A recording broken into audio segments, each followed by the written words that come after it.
পশ্চিম এশিয়ার যুদ্ধের জের তাতেই জ্বালানি সংকট, আর জ্বালানি সংকট কাটাতে কেন্দ্রের নিয়ন্ত্রণ, কোথায় কাদের কত গ্যাস সরবরাহ গ্যাজেট নোটিফিকেশন দিয়ে জানাচ্ছে কেন্দ্র। অত্যাবশ্যকীয় পণ্য আইন 1955 অধীনে নির্দেশ, যুদ্ধের ফলে এলএনজি সংকট, এলপিজি, সিএনজি, পিএনজি সরবরাহে কড়াকড়ি।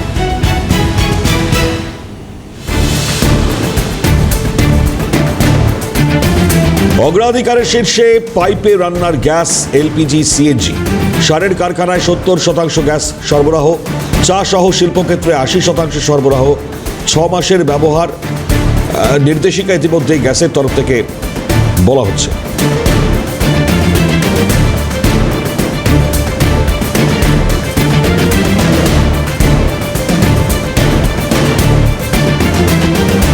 কারা কত গ্যাস পাবে ঠিক করে দিচ্ছে কেন্দ্র। বাড়তি গ্যাসের পাইপলাইন থাকলে 100% সরবরাহ। যানবাহন, রান্নার গ্যাস তৈরিতে 100% সরবরাহ। চা তৈরি, চা শিল্পের জন্য 80% সরবরাহ।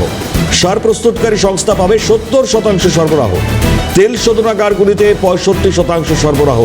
নির্দেশিকার জন্য প্রভাব পড়তে পারে শিল্পক্ষেত্রে।